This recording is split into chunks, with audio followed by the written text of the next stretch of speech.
La obra de expiación dio lugar a la simiente del Mesías.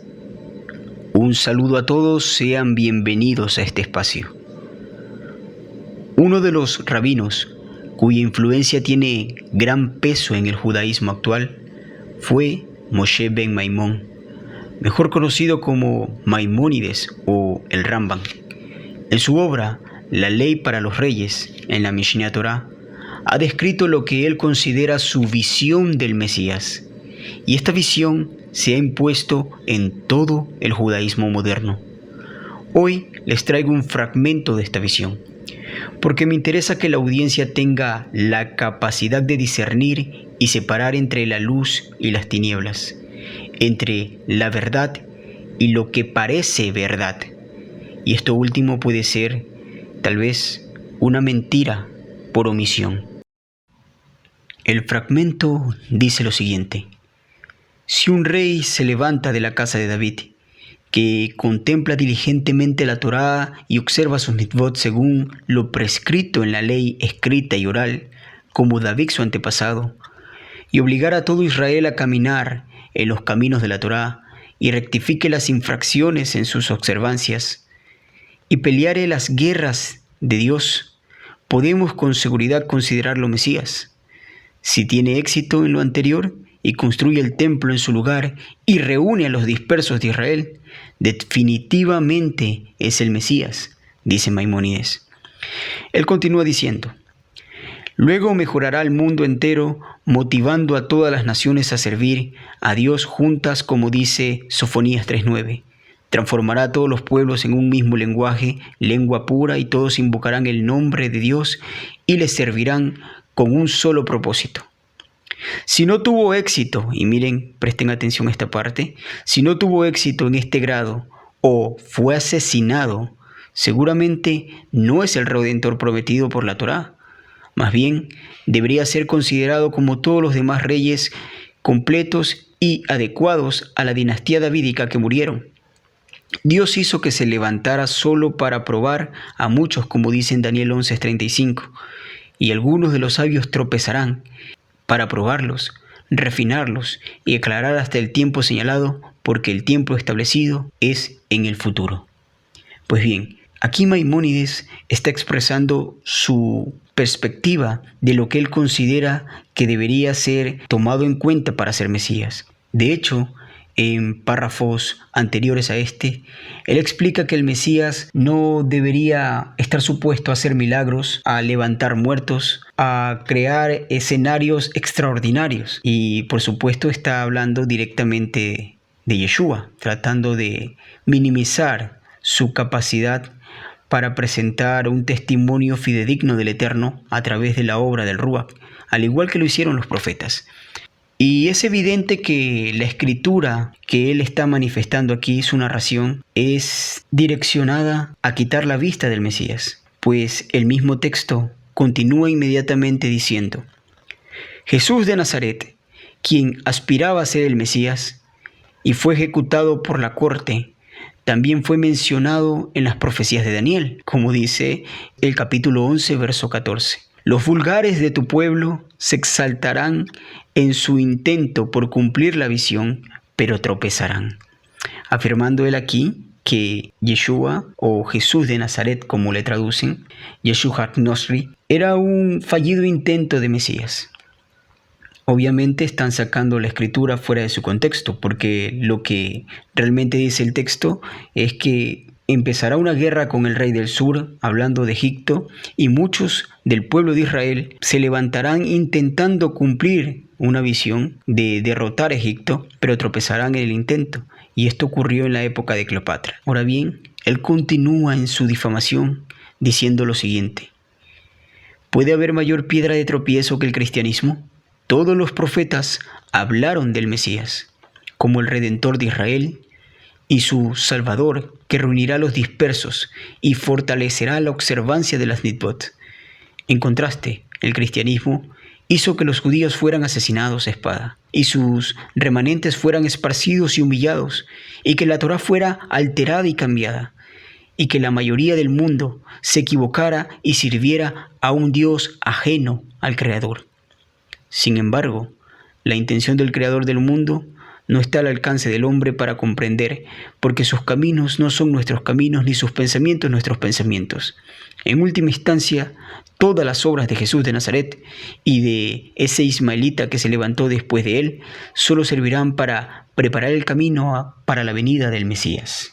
Ahora bien, esta es la sutileza con la que se pretende engañar al pueblo del Eterno. Se intenta dogmatizar, digamos, a todo el judaísmo y a todos los jóvenes discípulos de los rabinos, adoctrinarlos de tal manera que ellos absorban completa y únicamente la visión del Mesías reinante, deliberadamente presentando solo una cara del Mesías, pues recolectan todas las profecías que mencionen al Mesías reinante, pero ignoran voluntariamente también todo lo que los escritos mencionan acerca de un Mesías sufriente.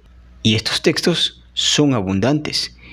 Esta sutileza con la que pretenden actuar es la misma con la que se presentará el hombre de pecado.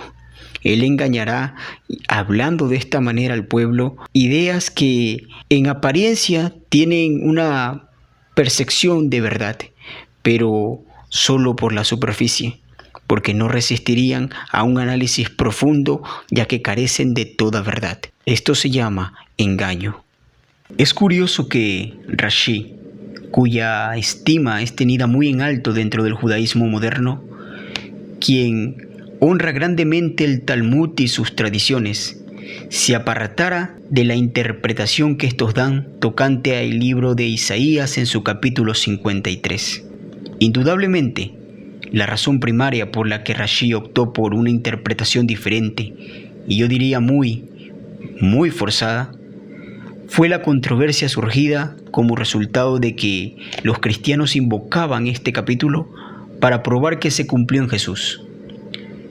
Rashi, al igual que Maimónides, deliberadamente omiten información o forzan los versos y textos para probar su punto, todo por una manifiesta y declarada guerra ante un personaje, un odio infundado ante Yeshua.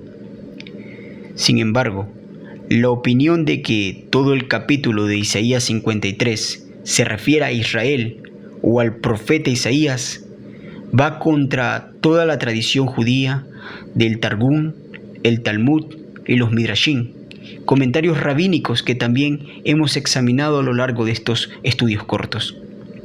Cuando surgió seriamente la opinión entre los rabinos y entre los sabios, como lo expuso Rashi, de que tanto el pasaje del sufriente varón y siervo del cual habla Isaías 53, quien sería exaltado, mencionando al inicio del capítulo, aplicaba a Israel y no al Mesías.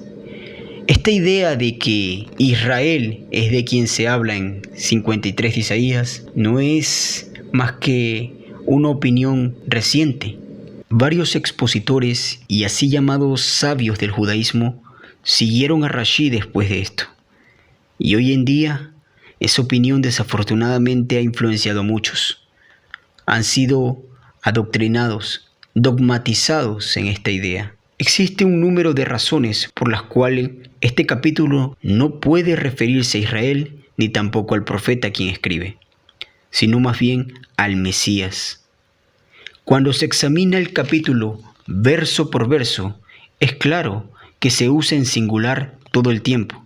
Así está escrito: Él crecerá, no tiene forma ni hermosura, despreciado y rechazado, oculto su rostro de él. Llevó nuestros dolores, fue herido por nuestros pecados. El Eterno puso sobre él la iniquidad de todos nosotros. Fue oprimido, fue llevado como cordero al matadero, fue tomado de prisión y justicia.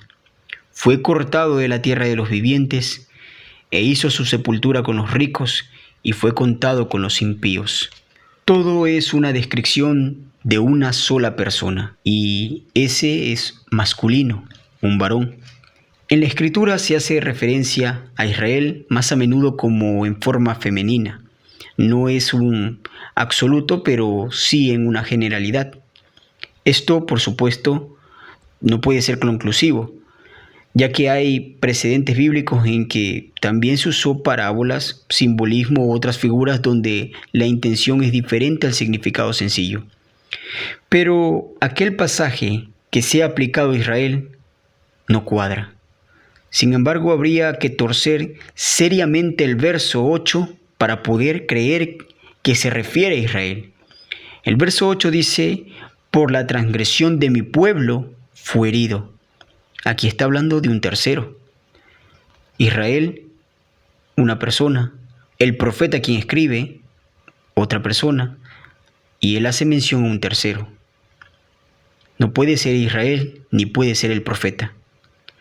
Mi pueblo es el pueblo de Israel, el pueblo de Isaías. Si el siervo fuera Israel, significaría que Israel fue herido por Israel, por los pecados de Israel. Esto sería absolutamente contrario al principio normativo de la expiación bíblica dada en las Escrituras. La ofrenda sacrificial por el pecado, el que cargaba con el pecado, tenía que ser alguien separado del pecador. La ofrenda sustitutiva y la expiación se presentan gráficamente en este capítulo, pues está escrito: herido fue por nuestras transgresiones, y con su llaga fuimos nosotros curados. El Eterno puso sobre él la iniquidad de todos nosotros. Por la transgresión de mi pueblo fue herido. Pondrá su alma como corbán, ofrenda por el pecado. Este siervo carga con el pecado de Israel. Por lo tanto, no puede ser Israel. Este siervo, en todo caso, es sin culpa, mientras que el capítulo incluye la necesidad que tiene Israel de recibir expiación por su propia culpa o iniquidades. Un Israel cargado de pecados, pero quien lo expía es alguien inmaculado de los mismos. Está escrito que su sepultura fue puesta con los ricos y con los impíos fue contado, aunque no había hecho violencia ni se halló engaño en su boca. Israel no está ahora ni ha estado nunca sin transgresión, libre de culpa, pero el siervo es inocente. Todos los demás, incluido Israel y el profeta Isaías, son como cosa inmunda. Según Isaías, el siervo sufriente no se quejaría de la injusticia, pues está escrito: fue oprimido y afligido, pero no abrió su boca. Fue llevado como cordero al matadero, y como oveja enmudeció en presencia de sus trasquiladores, así él no abrió su boca.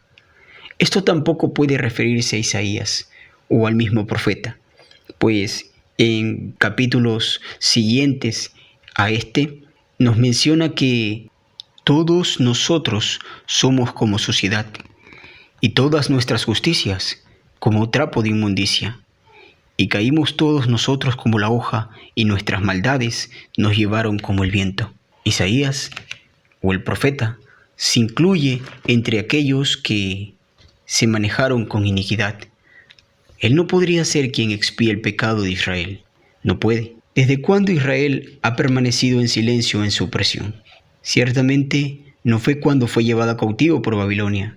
Tampoco se quedó callada cuando fue oprimida por los griegos, sino más bien se levantó bajo el liderato de los macabeos. Tampoco se quedó callada bajo el gobierno romano ni cuando fue llevada en la dispersión. Israel siempre, hasta este día, ha sido verbal y no ha tenido reputación de sufrir en silencio. Fue cortado de la tierra de los vivientes por mi pueblo, dice el pasaje. Después del sacrificio, sin embargo, se lo ve vivo en el verso 10. Es claro que esto es obra del Eterno. El verso 8 dice: por cárcel y por juicio fue quitado. Y realmente fue así. El Mesías fue tomado preso y condenado a muerte por un tribunal. Pero el misterio realmente radica en las siguientes palabras, pues dice: su generación, ¿quién la contará? Porque fue cortado de la tierra de los vivientes. Habla de que él moriría sin hijos y descendencia. Sería cortado su vida de la tierra de los vivientes. Por la rebelión de mi pueblo fue realmente el herido. Pero más adelante, en el verso 10, dice lo siguiente: con todo esto, Yahweh quiso quebrantarlo, sujetándolo a padecimiento cuando haya puesto su vida en expiación por el pecado. Verá linaje y vivirá por largos días. Verá simiente, prolongará sus días, y el favor del Eterno estará sobre su mano. ¿Cuál es la simiente que verá el Eterno? El Eterno verá la simiente de este siervo, y esto se relaciona con una vida extendida y de placer. Hay dos posibilidades obvias. Primero, la simiente puede referirse a una descendencia física del siervo, pero este no es el caso. Además, el capítulo comienza con el siervo presentado como el Zeroá Yahweh, traducido como el brazo de Yahweh. Esta frase se usa sobre 30 veces en la Escritura y siempre se refiere al siervo de Elohim, que es divino. Sin embargo, ninguno de los pasajes que se refieren a la divinidad hablan de él como quien tiene alguna prole física. La segunda interpretación, la que se aplica a los discípulos del siervo en su prole espiritual, es más consistente. Estos son los que han recibido al siervo y han creído en él. Son la simiente del siervo Mashiach. Estos son aquellos cuyos ojos han sido abiertos a la obra redentora de esta simiente del Mesías sufriente. Como está escrito: verá la luz. Este es el fruto de la aflicción de su alma, y quedará satisfecho. Por su conocimiento justificará mi siervo justo a muchos, y llevará las iniquidades de ellos. Por tanto, yo le daré parte con los grandes, y con los fuertes repartirá despojos, por cuanto derramó su vida hasta la muerte y fue contado con los pecadores, habiendo él llevado el pecado de muchos y orado por los transgresores. Esto armoniza con las palabras de el autor de la epístola a los Hebreos, un hombre cuyo nombre se desconoce, pero es indudable la tremenda sagacidad con que maneja los escritos de los profetas y la Torá. Él dice en armonía con esto: porque convenía aquel por cuya causa son todas las cosas y por quien todas las cosas subsisten, hablando del Eterno, que habiendo de llevar a muchos hijos a la gloria, perfeccionase por aflicción al autor de la salvación de ellos. Porque el que santifica y los que son santificados, de uno son todos, por lo cual no se avergüenza de llamarlos hermanos.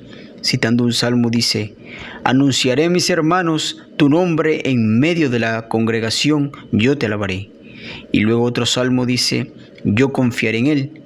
Y cita luego al profeta Isaías para decir: he aquí yo y los hijos que Elohim me dio, su simiente.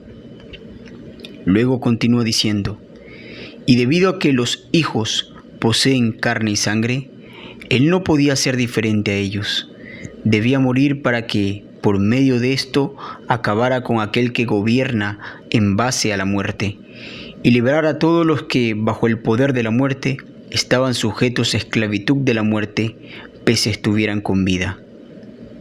Porque ciertamente no socorrió a los ángeles, sino que socorrió a la descendencia de Abraham, por lo cual debía ser en todo semejante a sus hermanos, para venir a ser misericordioso y fiel Cohen Hagadol en lo que Dios se refiere, para expiar los pecados del pueblo.